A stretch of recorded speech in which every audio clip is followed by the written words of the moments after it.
I'm Luca Malatesti. I'm professor of philosophy here at the University of Rijeka, and I'm interested in languages also from a kind of professional side, but mostly here I will tell you about my experience, how I handle 3 languages in my family.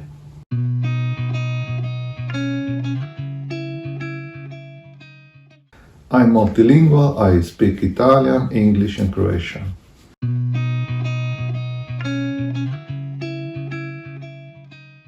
So my family is composed by my wife Nella, my son Antonio and me.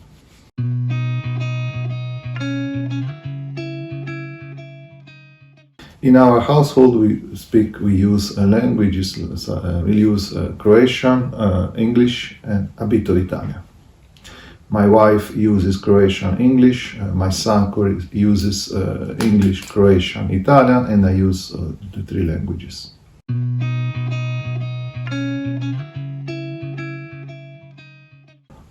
I tend to use with my wife Croatian, English, my wife uses with me Croatian, English, I use with my son Croatian, English and Italian. Sometimes my wife uses Italian, but not very often with all of us.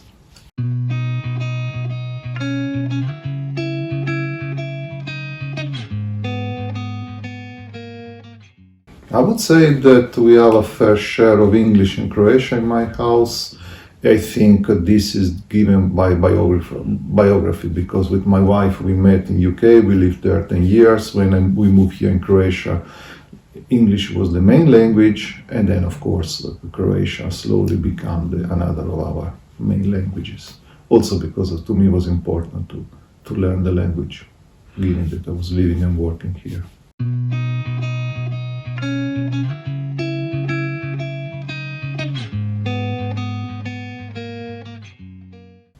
I think we never really thought about that. Just as I said, when we moved to Croatia, we were using our English as a lingua franca. Therefore, our son started to listen English, so he learned English. But we were not really specifically addressing him in English.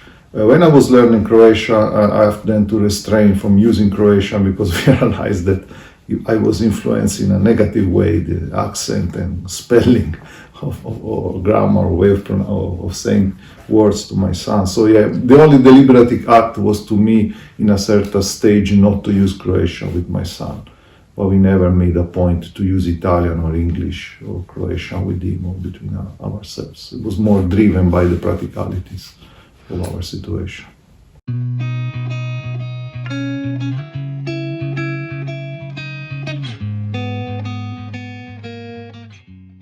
As I said, practicalities, yeah. For example, I was interested that my son is learning formally Italian at school, so I'm talking to him I'm using with him Italian when he asked me to do so.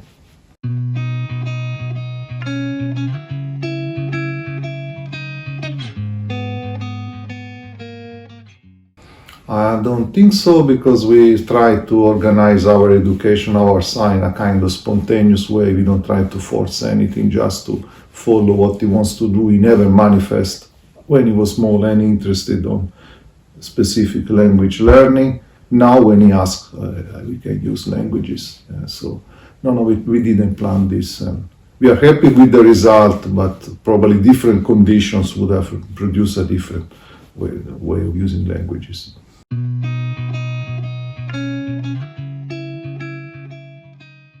Now my son is interested in Italian as a language because he's studying it, so sometimes deliberately we use Italian, and I may also present him some grammatical structures, some idiomatic expressions.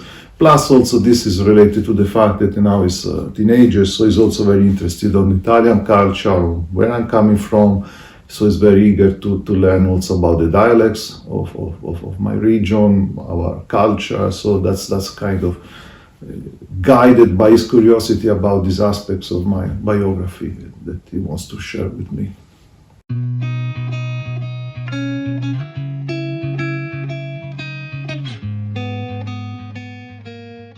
I never have any formal feedback from school or Just when I said that episode when I start to use Croatian in front of my son, because I think someone in the nursery said that he was using these strange words, so they couldn't make up what he was saying, because it was neither English, neither Italian, neither Croatian. So but it's not that they made any point, just they make this statement and then that's how we reacted, right?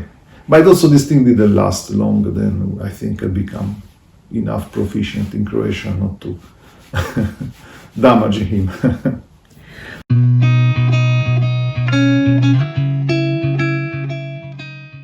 No, really it's an issue that was never come across in any stage of his education, from nursery now to the higher school, secondary school.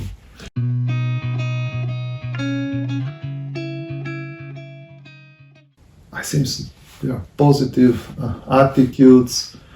Some people it happened to them like in our case. Some people are more driven by some kind of ambition, some kind of work of thinking that we will help their children to get a better position in society. I heard, I don't share that attitude. Some people have some kind of cultural, identitarian, ethnic reason for certain language, but I don't share at all those motivations. So I will never cross my mind to teach my son Italian because I'm Italian, so he has to be Italian. That seems to me a very bad reason to teach a language to your child.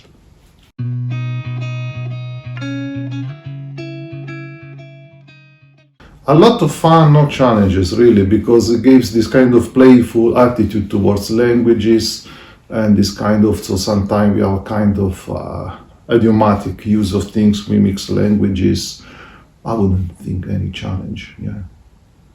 Just we all learn. Also, there is a beautiful stage in my learning Croatian when he became one of my teachers, and very, very, I have to say, demanding. He really was forcing me to say one thing. When he was around 6, 7, I remember, was really forcing me to say the same thing 10 times until I could pronounce perfectly. So that was nice. But no challenges in any sense.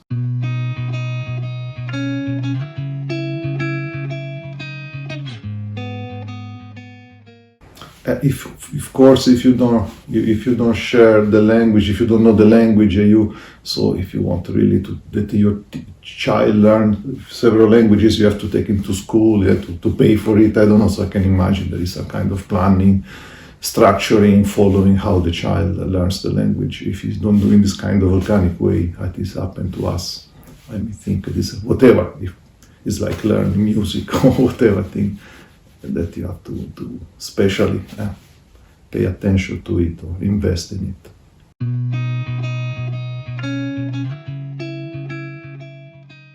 I cannot imagine. Plus, it's really, Italian is not that is fluent, but English is really amazing. Really, I don't know if it is a generalizable argument, but really, the best way to learn a language is really to be with people who use it, and that's it. I mean, we never forcing or presented language as something that you have to study. It's like, something you do because you're in that environment. So.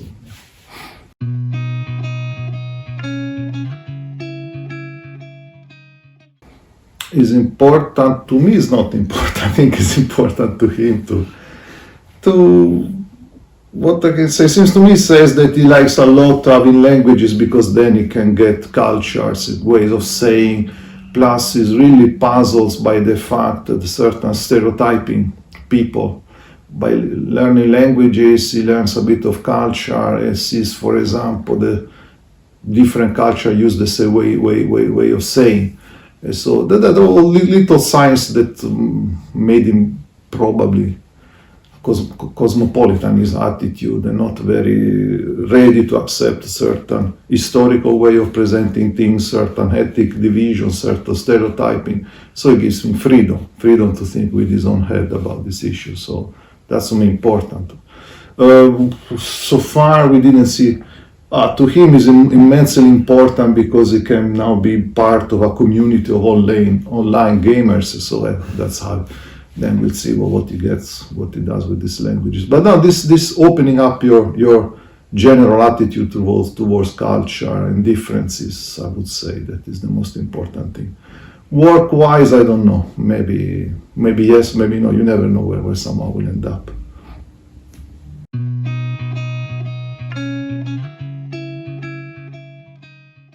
Fun. I would say fun, and this opening and this possibility of appreciating differences, and this sense that the world is big, that we shouldn't stick to our contingencies, where we are born, the language we speak initially shouldn't determine what we want to be after.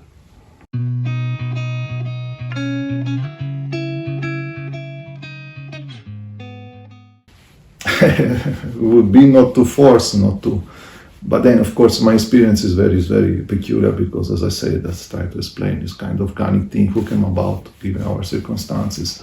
But in general attitude, don't project your frustration of them. If you don't know languages, this frustrate you cannot be a good reason to force them to learn. Don't be so focused on economic reason because the world is changing so fast. Who knows what will be really useful in future. And don't do for this kind of ethnic or kind of tradition to teach them the right way to be, because there is no such a thing. So yeah, I would say just take it easy. But of course, mine is a very specific experience. But I think if I didn't know Italian or English, I wouldn't invest so desperately in my child to learn the language, unless the child had some interest in doing that.